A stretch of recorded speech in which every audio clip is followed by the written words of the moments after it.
ஓம் ஸ்ரீமாத்ரே நமக.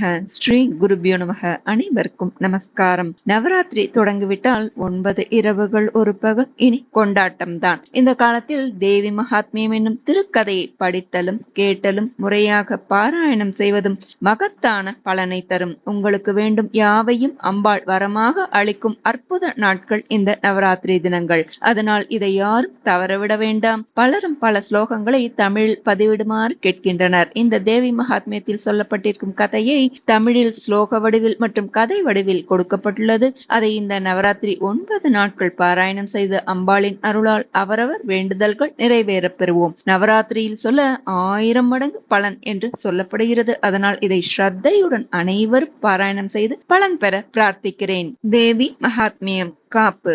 தேவி திருக்கதையை சொல்லுவதும் ஓரின்பம், செவியார அதை கேட்டு களிப்பதுவும் பேரின்பம்.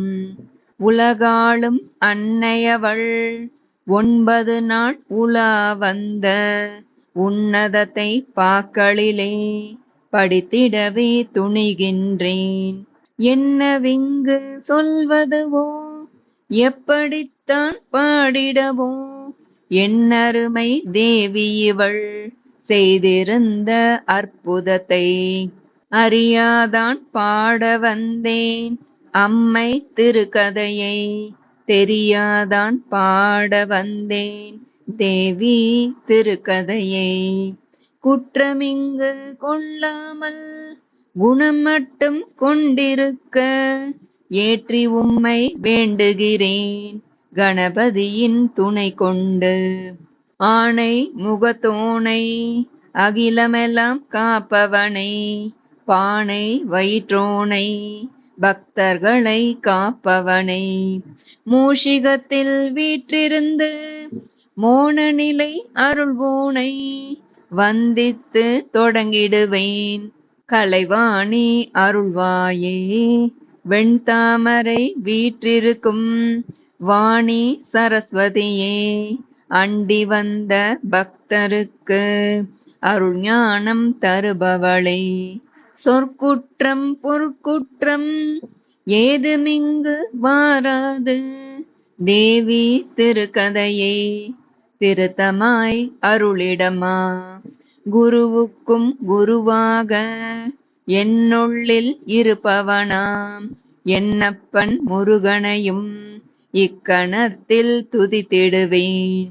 ஏறுமையில் ஏறி வந்து என்னுள்ளம் வீற்றிருப்போன், ஆறுமுக சுவாமி நின்றன் அடிபணிந்து தொடங்குகிறேன். பாடலிலே பழுதின்றி பத்திரமாய் காத்திடுவாய், நாடி வரும் என்னாவில் நல்ல தமிழ் தந்திடுவாய். தேவி திருக்கதையை சொல்லுவதும் ஓரின்பம், செவியார அதை கேட்டு களிப்பதுவும் பேரின்பம். கதை பிறந்த கதை. தேவி திருக்கதையை சொல்லுவதும் ஓரின்பம், செவியார அதை கேட்டு களிப்பதுவும் பேரின்பம். முதலாக இக்கதையை மார்க்கண்டேய மாமுனிவர் இதை கேட்க ஆவலுடன் மரக்கிளையில் வந்திருந்து, பறவையென வீற்றிருந்த ஜைமினி முனிவருக்கும் அவர் தம் சீடருக்கும் அன்புடனை சொல்லி வைத்தார். சுரதன் என்னும் ஓரரசன் தன் சுற்றம் செய்த துரோகத்தால் நாட்டை விட்டு துரத்தப்பட்டு காட்டை அடைந்தான். வழியில் ஒரு வாணிகனை கண்டு செல்வதெங்கே என கேட்டான்.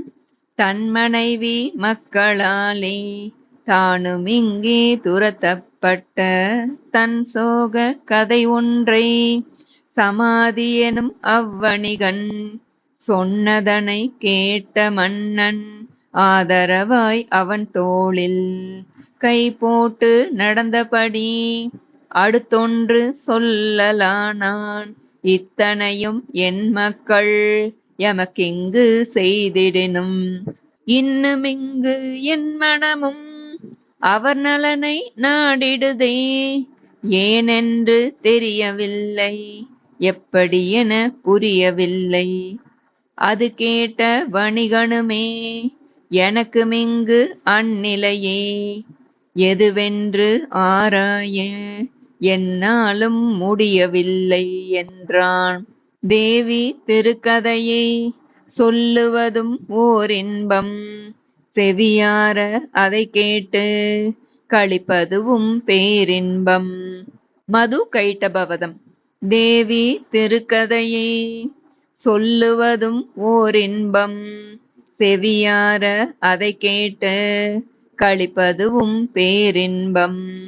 ஆதியிலே பரந்தாமன் ஆழ்துயிலில் ஆழ்ந்திருந்தான், ஆதிசேஷன் படுக்கையிலே அமைதியாக துயிலிருந்தான்.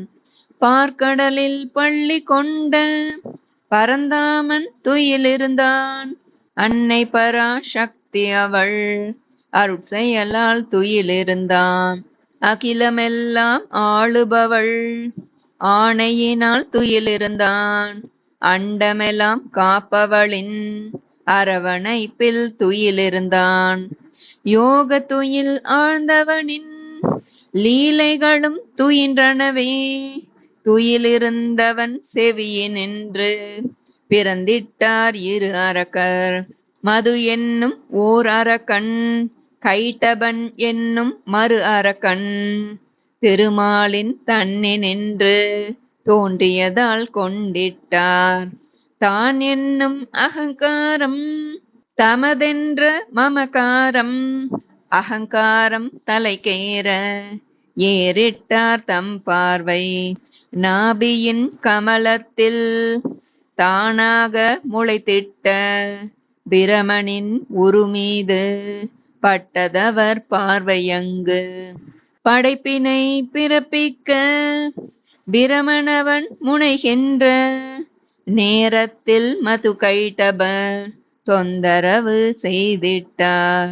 தன் தொழிலை செய்ய விடாது தடுக்கின்ற அரக்கர்களை தன்னால் இயன்றவரை தடுத்து களைத்திட்டார். இனிமேலும் படைப்பிதனை செய்திடலும் ஆகாது என உணர்ந்த பிரமணவன் திகைத்திட்டார், விழித்திட்டார். நடப்பதெல்லாம் நாயகியின் லீலை என புரிந்திட்ட பிரமணவன் தேவி அவள் திக்கை நோக்கி துதித்திட்டார். என் பணியை யான் செய்ய எனக்கிங்கே உதவிட என சொல்லி பலவாறு துதிகளினால் வேண்டிட்டார். விஷ்ணு மாயா மனமகிழ்ந்தாள், அப்படியே எனவென்றாள். திருமாலின் துயில் விட்டு தான் நீங்கி சென்றிட்டாள். துயில் களைந்த திருமாலும் தேவிதனை வணங்கிவிட்டு தான் எழும்பி சென்றிட்டார். அரக்கர்வதம் செய்திட்டார். மது கைட்டப அரக்கருடன் 1000 ஆண்டு போர் புரிந்து அரக்கர்தமை அழித்திட்டார். படைப்பினையே தொடர வைத்தார். தமசென்னும் வித குணத்தை அரக்கறிவர் கொண்டதனால் தானும் அந்த குணம் கொண்டு அன்னை இவள் வதம் செய்தாள். முதலாம் கதை இதுவே, முழுதுமாக சொல்லி வந்தேன். உணர்ந்திங்கு கேட்டோரும் உன்னதத்தை தான் அடைவார். தேவி திருக்கதையை சொல்லுவதும் ஓர் இன்பம், செவியார அதை கேட்டு களிப்பதுவும் பேரின்பம். முதலாம் கதை முற்றிற்று. மகிஷாசுர வதம். தேவி திருக்கதையை சொல்லுவதும் ஓர் இன்பம், செவியார அதை கேட்டு களிப்பதுவும் பேரின்பம். மகிஷன் என்னும் ஓர் அசுரன் மண்டலத்தை வாட்டி வந்தான். தனக்கெனவே பல உருவம் கொண்டு வந்து பாழ் செய்தான். அனைத்திலும் முதன்மையானது அவன் கொண்ட எருமை வடிவம். அனைவரும் நடுங்கிடும் கொடியதோர் பேருருவம். மனிதரையும் தேவரையும் தனதடிமையாய் கொண்டான்.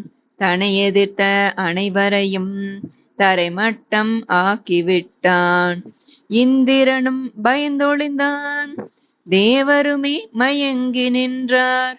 அண்ட பகிரண்டமெல்லாம் நடுங்கிடவே அவன் நடந்தான். இதுவரையில் இவன் போல அசுரனிங்கு இருக்கவில்லை என வஞ்சி உலகோறும் நடுங்கிடவே அவன் வாழ்ந்தான். முக்கடவுள் அடியினையே தேவருமே பணிந்து நின்றார். அடைக்கலமே நீ என்று அவரடியில் தாழ் பணிந்தார். அசுர உடல் எருமை தலை குத்திவிடும் கொம்பிரண்டு எவராலும் வெல்ல ஒண்ணா வரம் பெற்ற இருமாப்பு. அதிகாரம் தலைக்கேற புரிந்திட்டான் அட்டகாசம். மகிஷன் பெற்ற வரமதனால் மூவருமே திகைத்திருந்தார். தனிவரத்தின் மகிமையதால் மகிஷனுமே பலம் பெற்றான். இவ்வரத்தை அழித்திடவே தம்மால் முடியாதெனவே தம்முடைய சக்தியெல்லாம் ஒன்றாக சேர்த்தளித்து பிரமன் திருமால் ஆதிசிவன் மூவருமே பணிந்திட்டார்.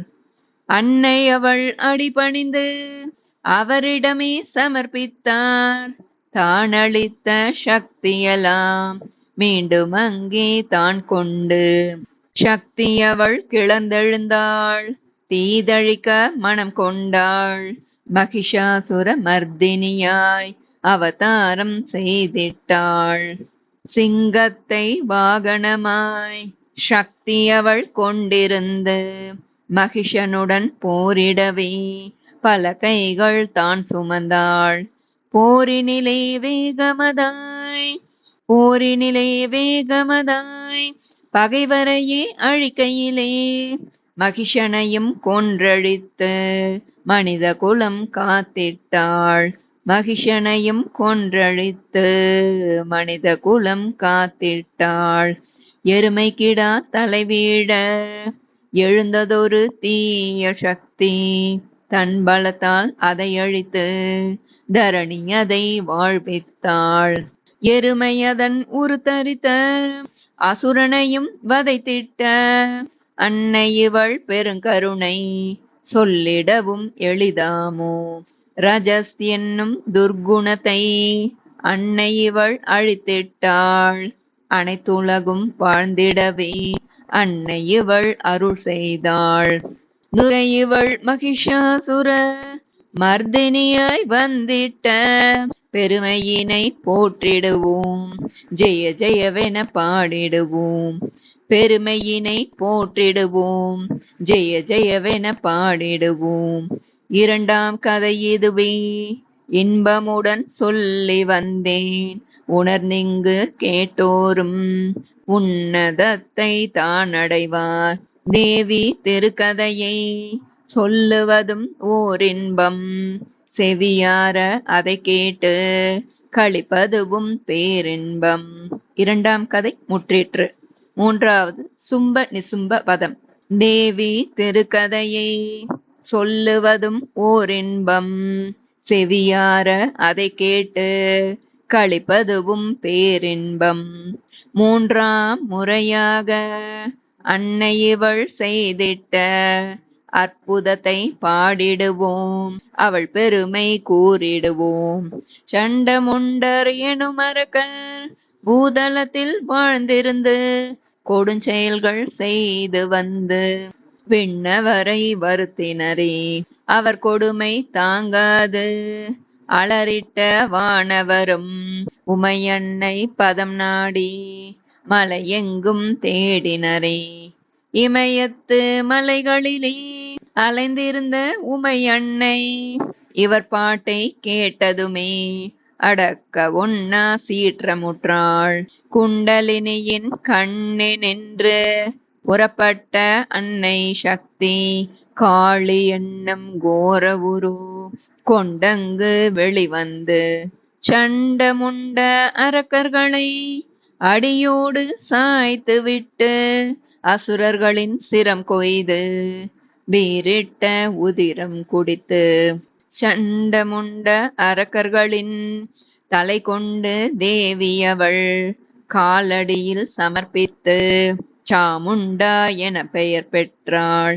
இத்தோடு நில்லாது தொடர்ந்திருந்த போரினிலே ரக்த பீஜன் எனும் அரக்கன் மூர்க்கமாக சண்டையிட்டான். இவன் பெற்ற பெருவரமோ எவரையுமே வியப்பில் ஆழ்த்தும். தன்னுதிரம் ஒரு துளியும் பூமியிலே விழுமாயின் அவற்றினின்று மற்றுமொரு ரக்த பீஜன் தோன்றிடுவான் எனும் வரத்தை பெற்றதனால் தன்னை வெல்ல யாரும் இல்லை என்கின்ற தலைகணத்தில் தாறுமாறாய் சண்டையிட்டான். கொடுமையான அரக்கனிவனை வெல்லும் வழி யாதெனவே தேவி அவள் சிந்தித்தாள். காளியென சண்டையிட்டாள். அகலமான வாயினிலே தொங்குகின்ற நாக்குடனே அசுரனிவன் மார்பிளந்து உதிரமொரு துளியேனும் நிலத்தடியில் வீழாமல் நாவெடுத்து குடித்திட்டாள். பிறவரக்கர் தோன்றுவதை தன்மதியால் தடுத்திட்டாள். ரக்த பீஜ அரக்கணவன் கொடும் செயலை முறித்திட்டாள். இவர்க்கெல்லாம் அரசனான அண்ணன் தம்பி இருவருண்டு. சும்பன் என்னும் ஒரு அரக்கன், நிசும்பன் எனும் அவன் தம்பி. இருவருமே இப்போது அன்னை எதிர் தோன்றிட்டார். நீண்டதொரு போர் நிகழ்த்த அன்னை அவள் உளம் கொண்டாள். தன் சக்தி அனைத்தையுமே பல மடங்காய் பெருக்கியவள் தனக்குதவி செய்யவென 8 சக்தி படைத்திட்டார். நாராயணி வைஷ்ணவி குமாரி பிராமி வாராகி ஐந்திரி சாமுண்டா எனும் காளி அம்பிகா என்பதுவே அவர் பெயராம். மாத்ரிகையர் எண்மருடன் தேவி அவள் புடைசூழ போர்க்களத்தில் நிசும்பனுடன் கோரமான போர் புரிய பல காலம் போர் புரிந்து நிசும்பனுமே மாண்டொழிந்தான். எஞ்சி நிற்கும் சும்பனுடன் போர் புரியும் ஆற்றலுக்காய் தான் படைத்த எண்மரையும் மீண்டும் உள்ளே சேர்த்திருத்தி தனியளாக தேவி அவள் சும்பனுடன் போர் செய்தாள். கண்டவர்கள் அதிசயிக்க விண்ணவர்கள் வாழ்த்தொழிக்க துர்க்கையவள் செய்த போரில் சும்பவதம் நிகழலாச்சு. துர்க்கையவள் செய்த போரில் சும்பவதம் நிகழலாச்சு. கொடுமரக்கண் மாண்டு பட்டான். தேவி சிரம் கொய்திருந்தாள். விண்ணவரும் மறையவரும் மன்னவரும் வாழ்த்தி நின்றார். 3ஆம் கதை இதுவே. முடிந்தவரை சொல்லி வந்தேன். உணர்ந்திங்கு கேட்டோரும் உன்னதத்தை தான் அடைவார். உணர்ந்திங்கு கேட்டோரும் உன்னதத்தை தான் அடைவார். தேவி திருக்கதையை சொல்லுவதும் ஓர் இன்பம். செவியார அதை கேட்டு களிப்பதுவும் பேரின்பம். கதை முடிந்த கதை. தேவி திருக்கதையை சொல்லுவதும் ஓர் இன்பம். செவியார அதை கேட்டு களிப்பதுவும் பேரின்பம். தேவி திருக்கதையை தீர்க்கமுடன் சொல்லி வந்த சுமேதசரும் மன்னனையும் வணிகனையும் வாழ்த்தி அங்கு அனுப்பி வைத்தார். திருக்கதையை செவிமடுத்த இருவருமே மனமுணர்ந்து விஷ்ணுமாயை எண்ணமெந்த அன்னை அவள் தனை எண்ணே கண்மூடி தியானித்து பல காலம் தவம் இருந்தார். அன்னை அவள் மனமிறங்கி அவர் முன்னே தோன்றி நின்று அவர் வேண்டும் வரமெல்லாம் அளித்தருளி மேலும் சொன்னாள். என் கதையை எவரொருவர் பக்தியுடன் படிப்பவரோ படிப்பவரை கேட்டவரோ மனமொன்றி எனை நினைந்தால் அவர் வேண்டும் வரம் யாவும் நான் அவர்க்கு வழங்கிடுவேன். இகலோக பரலோக இன்பமெல்லாம் யான் அளித்து நற்கதியும் நான் தருவேன் என்றுரைத்து மறைந்திட்டாள் சர்வலோக ஜெகன்மாதா. சகலருக்கும் வாழ்வளிக்கும் தேவி விஜயலக்ஷ்மி. துர்கா லக்ஷ்மி சரஸ்வதியாக தேவி இவள் செய்திட்ட அற்புதத்தை இதுவரையில் பாடி வந்தேன். படித்தவரும் கேட்டவரும் இகத்தினிலும் பரத்தினிலும் பாக்கியத்தை தான் அடைந்து பேரின்பம் பெற்றிடுவார். தேவி திருக்கதையை சொல்லுவதும் ஓர் இன்பம், செவியார அதை கேட்டு களிப்பதுவும் பேரின்பம்.